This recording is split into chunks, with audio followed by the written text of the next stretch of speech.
آپ گناہ کرتے ہیں، گناہ سے بچ سکتے ہیں، وہ یہ کہ اپنی تنہائی بھی ویسی رکھے کہ تو یہ گناہ عیاشی وہ سب ختم ہو جائے گی۔ السلام علیکم ورحمۃ اللہ وبرکاتہ۔ الحمدللہ رب العالمین والصلاة والسلام علی اشرف الانبیاء والمرسلین والحمدللہ رب العالمین۔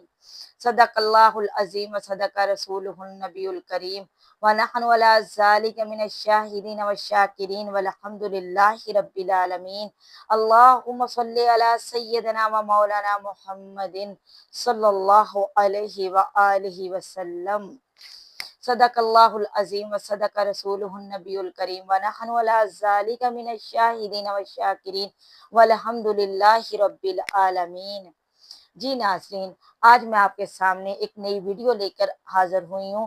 میری ویڈیو کا عنوان ہے کہ ہم گناہوں سے کیسے بچ سکتے ہیں اور گناہوں سے بچنے کی عملی تدابیر کیا ہیں، جو کر کے ہم اپنے اللہ کو راضی کر سکتے ہیں۔ جی ناظرین، گناہ ایک ایسی چیز ہے کیونکہ انسان خطا کا پتلا ہے اور انسان سے ہر صورت میں گناہ جو ہے وہ ہو جاتا ہے۔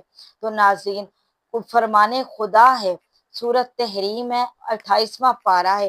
اللہ فرماتا ہے یا ایھا الذین آمنوا توبوا الی اللہ توبۃ نصوحا عسیٰ ربکم ان یکفر عنکم سیئاتکم ویدخلکم جنات تجری من تحتہا الانہار۔ اے لوگو ایمان والو، توبہ کرو اللہ کی طرف۔ کیسی توبہ؟ خالص توبہ، تاکہ قریب ہے کہ تمہارا رب تمہیں معاف کر کے اور جنتوں میں داخل کر دے، ایسی جنتیں جن کے نیچے نہریں بہتی ہیں۔ ہم اگر خالص جو گناہ ہم نے کیا ہے اس سے اپنے رب سے معافی مانگیں گے، دوبارہ نہ کریں گے، تو اللہ ہمارا جو ہے وہ ہمیں معاف کر دے گا۔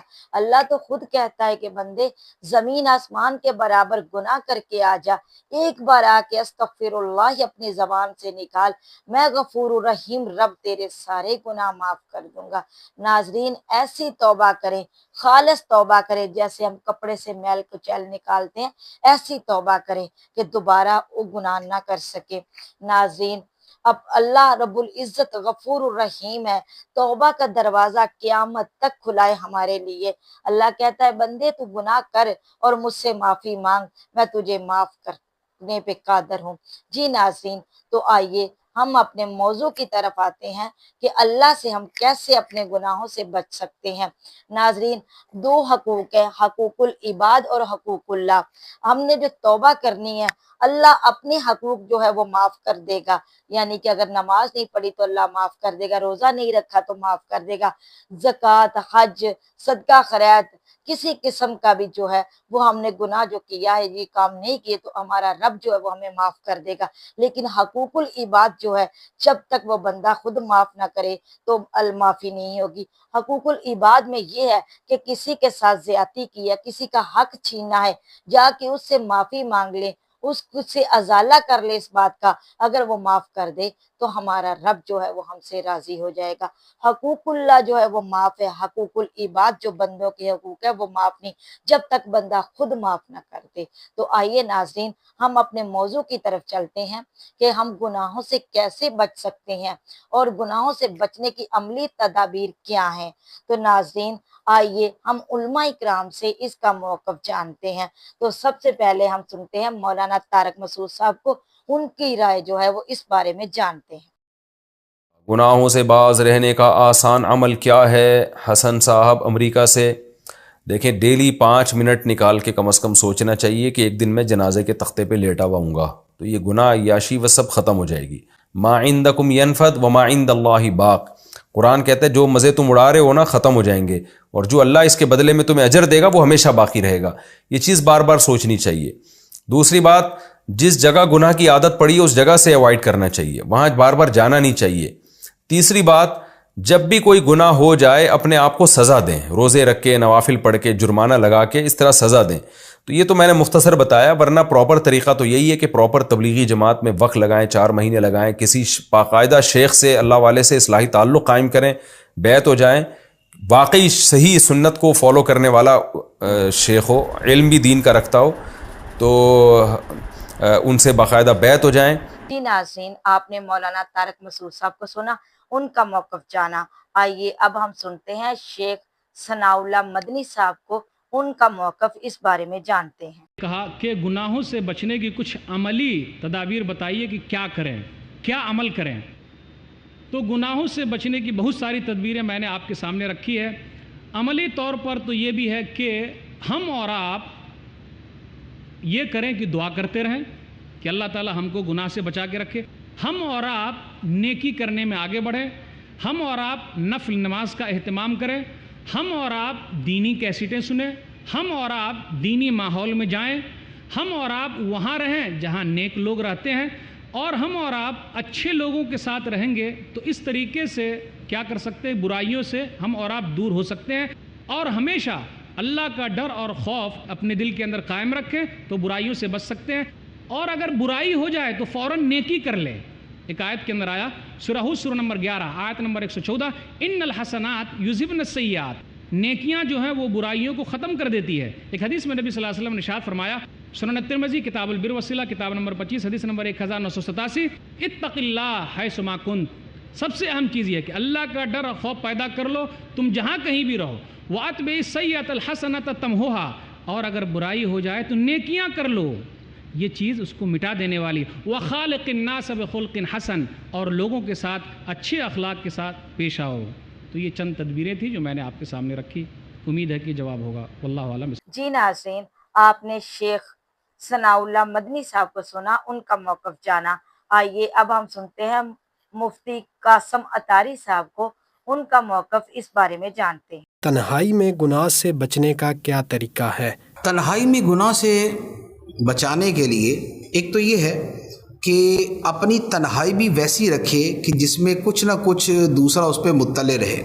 ہوتا یہ ہے کہ انسان تنہائی میں گناہ تب کرتا ہے جب اسے یہ پتہ ہوتا ہے کہ انسان کم از کم اسے کوئی نہیں دیکھ رہا، ورنہ خدا تو دیکھ ہی رہا ہوتا ہے، فرشتے بھی اس کے ساتھ ہوتے ہیں۔ اب یہ ہوتا ہے کہ خدا کا ڈر ایسا دل میں ہوتا نہیں ہے اور فرشتوں کی ایسی شرم و حیا دل میں نہیں ہوتی، تو لہذا بندہ گناہ کرتا ہے۔ تو اب اس کا ایک طریقہ تو یہی ہے کہ آدمی ایسی تنہائی سے ہی بچے کہ جس کے اندر گناہ میں پڑتا ہے۔ لہذا اگر زیادہ سے زیادہ وہ ایسی جگہ رہے گا کہ جہاں اس کو کوئی دیکھنے والا ہے تو پھر وہ ان چیزوں سے بچے گا۔ اس کی سمپل مثال سمجھ لیں، ایک آدمی موبائل کے اندر غلط چیز دیکھتا ہے، وہ غلط تبھی دیکھتا ہے جب اس کو کوئی نہیں دیکھ رہا ہوتا، اور اگر وہ کسی 2-4 مہذب اور معزز آدمیوں کے ساتھ بیٹھا ہو یا ماں باپ کے ساتھ بیٹھا ہو تو پھر نہیں دیکھے گا۔ تو اس کا مطلب یہ ہوا کہ اگر وہ اپنی وہ چیز دوسروں کے لیے ذرا اوپن رکھے گا تو خود ہی گناہ سے بچ جائے گا۔ دوسری بات یہ ہے کہ گناہ سے بچنے کی جو سب سے بڑی بنیاد ہے وہ خدا کا خوف ہوتا ہے اور موت کی فکر ہوتی ہے۔ بندہ موت کو یاد کرے تو اس کے بعد اس کے لیے گناہوں سے بچنا آسان ہو جاتا ہے۔ تو اس کے لیے ایک آسان طریقہ یہ بھی ہے کہ مثال کے طور پہ موبائل ہے یا اس طرح کی جو ڈیوائسز ہوتی ہیں تو اس کے اوپر جو اوپن کا ہے نا وہ اس کا موت کا وہ ٹائٹل لگا لے اس کے اوپر۔ اسی طرح جو اس کا پاسورڈ ہے نا وہ بھی موت کے ساتھ والا کر دے کہ تجھے مرنا ہے، تجھے مر کے حساب دینا ہے، موت آنی ہے، ہر جان کو موت کا ذائقہ چکھنا ہے، یعنی کہ اس طرح کی جو ورڈنگ ہے کہ جس میں موت اور آخرت کا حساب آئے۔ تو اب ہوگا یہ کہ گناہ کے لیے بھی اگر موبائل کھولا یا ڈیوائس کھولی اور اس کا پاسورڈ یہ لگایا کہ مر کے تجھے خدا کو حساب دینا ہے، تو اب لازمی بات ہے کہ بندہ مسلمان ہے تو یہ چیز اس پہ اثر کرتی ہے، یہ اس کو فائدہ دیتی ہے۔ جی ناظرین، آپ نے مفتی قاسم عطاری صاحب کو سنا، ان کے دلائل جانے اس بارے میں۔ تو آئیے ناظرین اب ہم سنتے ہیں قاری تقی عثمانی صاحب کو، ان کے دلائل اس بارے میں جانتے ہیں۔ جو سنتیں ایسی ہیں کہ جس میں کوئی دشواری ہے تو اس دشواری کو دور کرنے کی کوشش کریں، اللہ تعالیٰ سے دعا مانگیں، یا اللہ یہ دشواری میری دور فرما دیجئے اور مجھے اپنی رسول صلی اللہ علیہ وسلم کی سنت پر عمل کی توفیق عطا فرمائیے۔ تو اللہ تبارک و تعالیٰ انشاءاللہ یہ دعا رائے گاہ نہیں جاتی۔ رات کو بیٹھ کر یہ کر لیں کہ جائزہ لے لیں اس کی روشنی میں، جہاں جہاں کمی ہے تو اپنے اصلاح کی فکر اور اس کو درست کرنے کی فکر، اور اللہ تعالیٰ سے دعا، یا اللہ میں چاہتا ہوں کہ نبی کریم سرورت عالم صلی اللہ علیہ وسلم کی سنت پر عمل کروں، لیکن میرا نفس، میرا شیطان مجھے بہکا دیتا ہے، حالات رکاوٹ بن جاتے ہیں۔ آپ کے قبضے قدرت میں سب کچھ ہے، مجھے اپنے فضل و کرم سے توفیق عطا فرما دیجئے۔ اس دعا کرنے میں کوئی تکلیف ہے، کوئی مشقت، کوئی وقت؟ لیکن یہ ایسی چیز ہے کہ اگر فرض کرو میدان حشر میں پہنچ کے اللہ تبارک و تعالیٰ کا سامنا ہو اور وہ فرمائے کہ بھئی فلاں کام تم نے کیوں کیا تھا اور فلاں کام تو نے کیوں نہیں کیا تھا، آپ اگر یہ کہیں کہ جی ماحول ہی ایسا خراب تھا اور جو ہے زمانہ ایسا آ گیا تھا اس میں چلنا مشکل تھا، اگر اللہ تعالیٰ اس کے جواب میں یہ فرمایا کہ پھر مجھ سے کیوں نہیں مانگا تم نے؟ میں نے قرآن میں کہا ہے ان اللہ علی کل شیء قدیر، اللہ تعالیٰ ہر چیز پر قادر ہے۔ کیا میں دل بدلنے پر قادر نہیں تھا؟ کیا میں رکاوٹیں دور کرنے پر قادر نہیں تھا؟ مجھ سے کیوں نہیں مانگا؟ کم از کم یہ تو کہہ سکو یا اللہ مانگا تھا۔ اور آپ اللہ تعالیٰ سے تو میرے شیخ فرمایا کرتے ہیں اللہ میاں سے باتیں کیا کرو، دعائیں نہیں باتیں کیا کرو۔ یا اللہ یا تو یہ کر دیجئے ورنہ مجھ سے آخر میں پکڑ نہ کیجیے گا، یا اللہ یہ مجھے توفیق دے دیجئے اور فلاں گناہ سے مجھے بچا لیجئے ورنہ میری پکڑ نہ کیجیے گا وہاں، میں آپ کے حوالے کر رہا ہوں اپنے آپ۔ تو دو حال سے خالی نہیں، یا تو اللہ تعالیٰ نے واقعی کر دیا اور اکثر و بیشتر ایسا ہوتا ہے کہ اس کا نتیجہ یہ نکل جاتا ہے، یا کم از کم کہنے کو تو آپ کے پاس ہوگا یا اللہ میں تو پہلے گا مجھے پکڑ نہ کیجیے گا تو معاف فرما دیجیے گا۔ تو اللہ تعالیٰ توبہ کی توفیق دیں گے، توبہ کے نتیجے میں انشاءاللہ نجات مل جائے گی، لیکن ہوگا بشرطے کہ مانگو تو صحیح، کوئی مانگے تو صحیح۔ جی ناظرین، آپ نے قاری تقی عثمانی صاحب کو سنا، ان کے موقف جانا، تو آئیے اب ہم سنتے ہیں قاری عبدالحسیب صاحب کو، ان کے دلائل اس بارے میں جانتے ہیں۔ آپ گناہ کرتے ہیں، گناہ سے بچ سکتے ہیں وہ یہ کہ جب کبھی گناہ کرنے کا موقع آئے نا، دل خیال کرے، دل ابھارے، تو آپ اپنے آپ کو یاد دلاؤ، کوئی اور دیکھے نہ دیکھے، کسی اور کے دیکھنے نہ دیکھنے سے فرق پڑے نہ پڑے، اللہ رب ذوالجلال کم از کم دیکھ رہا ہے۔ یہ اللہ تبارک و تعالیٰ کے دیکھنے کا احساس پیدا ہوگا، دل میں شرمندگی پیدا ہوگی، دل میں ڈر پیدا ہوگا، دل میں احساس پیدا ہوگا، احساس ندامت آئے گا۔ گناہ کے وقت میں اللہ تعالیٰ کی یاد کر لینا یہ گناہ سے بچنے کا بڑا کارگر ہتھیار ہے۔ اللہ کے نبی صلی اللہ علیہ وسلم کی زندگی میں ایسی کئی مثالیں اللہ کے نبی نے بتائی لوگوں کے واقعات میں کہ جہاں عین گناہ کے وقت میں اللہ کے ڈر نے لوگوں کو گناہ سے بچا لیا۔ بنی اسرائیل کے 3 آدمی غار میں پھنسے تھے، تینوں نے اپنے اپنے گناہوں کے، اپنی نیکیوں کو یاد کر کے دعا کی، تو ایک آدمی نے یہ یاد کیا کہ اللہ تعالیٰ میں نے گناہ کے لیے آمادگی ایسے کر لی تھی کہ اپنی چچا زاد بہن سے زنا کے لیے آمادہ ہو گیا تھا، اور زنا کے سارے اسباب اختیار کر کے اس مقام پہ پہنچ چکا تھا کہ جہاں اب صرف زنا کا آخری مرحلہ باقی تھا کہ سامنے والی اس لڑکی نے کہا اللہ سے ڈرو، تو کہتا ہے اللہ میں نے اسی وقت چھوڑ دیا۔ کیا مطلب؟ گناہ کے وقت اگر آدمی کے دل میں اللہ کا ڈر پیدا ہونا تو پھر آپ کے لیے گناہ سے بچنا آسان ہو جائے گا۔ اپنے آپ کو یہ یاد دلائے جب کبھی گناہ آتا ہے کہ کوئی اور دیکھے نہ دیکھے، اس وقت اللہ تعالیٰ دیکھ رہا ہے، آپ کے اپنے دل میں شرمندگی کا احساس پیدا ہوگا۔ جی ناظرین، آپ نے قاری عبدالحسیب صاحب کا موقف جانا، تو آئیے اب ہم سنتے ہیں قاری اکمل قادری صاحب کو، ان کے دلائل اس بارے میں جانتے ہیں۔ اور اللہ تعالیٰ فرماتا ہے کہ یوم یدعون الی نار جہنم دعا، اور جس دن انہیں جہنم کی آگ کی طرف خوب دھکیلا جائے گا۔ ذرا اس منظر کو ذہن میں لائیں۔ ہم ہمیشہ یہ کہتے ہیں کہ جب بھی آپ تاریخ کا مطالعہ کرتے ہیں، آپ قیامت کے احوال، فیوچر کے بارے میں ذرا سنتے ہیں، بلکہ میں تو اپنے شاگردوں کو یہ کہتا ہوں کہ کوئی خبر آتی ہے نا جیسے ٹی وی وغیرہ کے اوپر، تو اس میں اپنے آپ کو لے جائیں۔ مثال کے طور پہ کسی کا بیٹا فوت ہو گیا، کسی کے گھر والے ایکسیڈنٹ میں مر گئے، سوچیں اگر ہمارے ہوتے تو، اور میں خود ہوتا تو کیا کیفیات ہوتی ہیں۔ جس وقت گاڑیاں ٹکراتی ہیں، جس وقت دیکھ رہے ہیں کہ موت تیزی سے آ رہی ہے، تو اس وقت لوگوں کا حال کیا ہوتا ہے، کس طرح چیخ پکار مچتی ہے، کیسے بیچارے بھاگنے کی کوشش کرتے ہیں لیکن راہ فرار حاصل نہیں ہو پاتی اور بیچارے ایک دم کٹ جاتے ہیں، پس جاتے ہیں۔ اگر میں ہوتا تو کتنا خوف ہوتا۔ اسی طریقے سے فیوچر کے بارے میں کہ یہ جیسے سامنے جہنم ہے، فرض کریں تصوراتی اعتبار سے آپ سوچیں، اور کفار کو دھکیلا جا رہا ہے جہنم کی طرف، وہ لرز رہے ہیں، کانپ رہے ہیں، چیخ رہے ہیں، چلا رہے ہیں، چہرے پر خوف کے آثار ہیں، رنگ اڑ چکا ہے، اور ہاتھ پاؤں تھر تھرا رہے ہیں اور شدید قسم کا عذاب سامنے منتظر ہے، کیسی کیفیت ہوگی؟ اسی طرح ماضی کے بارے میں جو قوموں پہ عذاب نازل ہوا، تو یوں سوچیں کہ آپ کے سامنے عذاب نازل ہو رہا ہے، یا خدا نخواستہ عذاب اگر ہماری طرف متوجہ ہوتا تو کس طرح خوف محسوس ہوتا۔ تو یوں اگر آدمی آنکھیں بند کر کے 2-3 منٹ اچھی طریقے سے اپنے آپ کو اس ماحول میں لے جا کر سوچے، پھر آنکھیں کھولے گا تو اس کو بہت ہی چینج محسوس ہوگا۔ جو لکھنے والے ہوتے ہیں ان کو تو یہ کرنا ہی چاہیے اور کرتے ہی ہیں اور کرنا پڑے گا، کہ کرنا پڑتا ہے کہ پہلے کردار میں خود ڈوب جاؤ، پھر جب آپ لکھیں گے تو پھر آپ کی قلم کے اندر بڑی تاثیر ہوگی، پھر آپ کی زبان میں تاثیر ہوگی۔ ہم ہر چیز کو سرسری طور پہ دیکھتے ہیں۔ پرانے جو عذاب قوموں پہ نازل ہوئے سنیں گے، ایک کان سے سنا دوسرے کان سے نکالا، کوئی چینج نہیں۔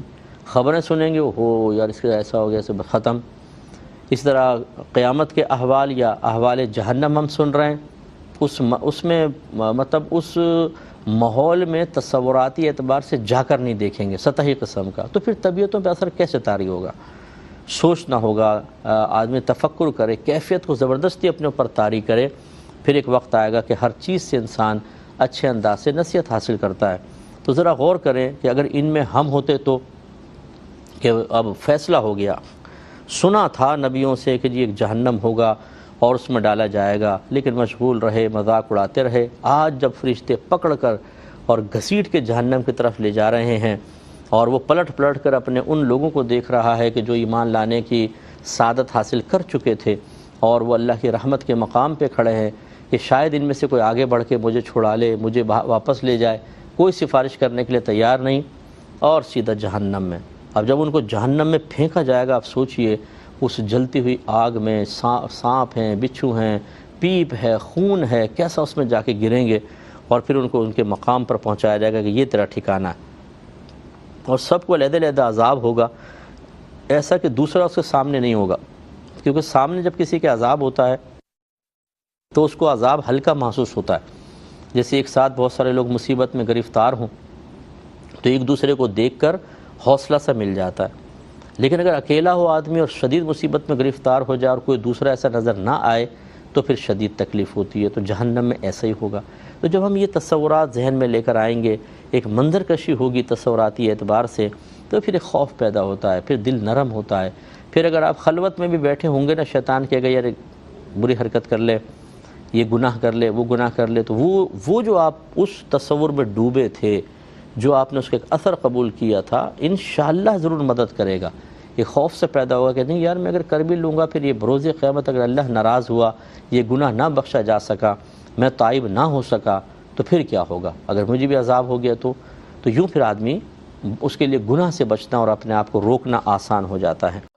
جی ناظرین، آپ نے قاری اکمل قادری صاحب کو سنا، ان کا موقف بھی جانا، تو آئیے ناظرین اب ہم سنتے ہیں ایڈوکیٹ فیض سعید صاحب کو، ان کا موقف اس بارے میں جانتے ہیں۔ وہ کامیابی پا گئے۔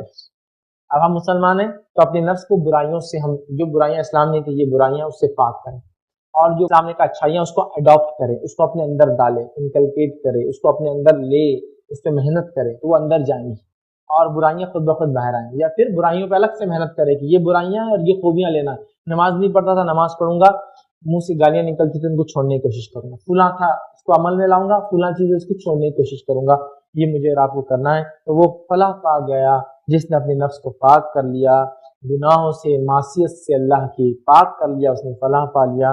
وَذَكَرَ اسْمَ رَبِّهِ فَصَلَّى، پھر فرمایا اللہ تعالیٰ نے، اور جس نے اپنے رب کا نام یاد رکھا اور جی ناظرین، آپ نے تمام علماء اکرام کا موقف جانا اور جانا کہ کیسے ہم گناہوں سے بچ سکتے ہیں، ان کی عملی تدبیریں۔ تو ناظرین اس کے ساتھ ہی میری ویڈیو ہوتی ہے مکمل۔